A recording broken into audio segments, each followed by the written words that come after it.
अस्सलामु अलैकुम दोस्तों, अल-शफ़ा चैनल पर आपको खुश आमदीद कहते हैं। मैं आपका मेज़बान हकीम मुबश्शिर रफ़ीक। प्यारे दोस्तों, आज एक बहुत ही मुजर्रब नुस्खे के साथ मैं हाज़िर हुआ हूँ कि बहुत सारे बच्चों को और कुछ नौजवान लोगों को कान में रेशे की शिकायत रहती है। प्यारे दोस्तों, जब हमारी ग़िज़ा मुनासिब नहीं होगी तो उसका असर जो है वो हमारे जिस्म पर कहीं न कहीं ज़ाहिर हो जाएगा। तो प्यारे दोस्तों, कान में जब आपके रेशा पड़ जाए तो उसके लिए एक मुख्तसर सा छोटा-सा देसी नुस्ख़ा मैं आपकी नज़र करता हूँ। वीडियो को लास्ट तक देखिएगा ताकि आप इस नुस्ख़े से आगाही हासिल कर सकें और दूसरों को भी इस मुफ़ीद मालूमात से आगाह कर सकें। प्यारे दोस्तों, नुस्ख़ा बहुत ही आसान है। आपको कहीं भी बाज़ार या पंसार की दुकान पे नहीं जाना पड़ेगा।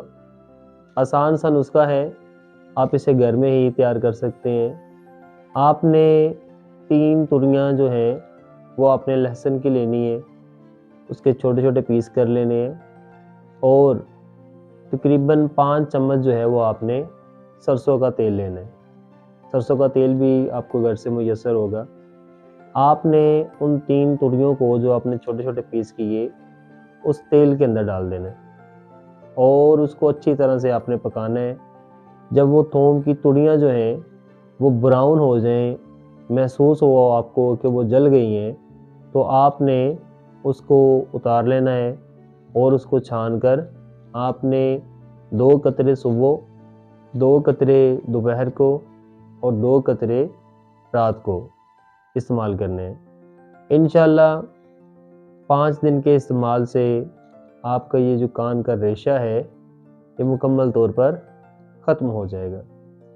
प्यारे दोस्तों, वीडियो अच्छी लगी हो, नुस्ख़ा बनाने में आसान हो, तो वीडियो को लाइक कीजिए, शेयर कीजिए और हमारे चैनल को सब्सक्राइब कीजिए ताकि आने वाली हर नई वीडियो आप तक पहुंचती रहे।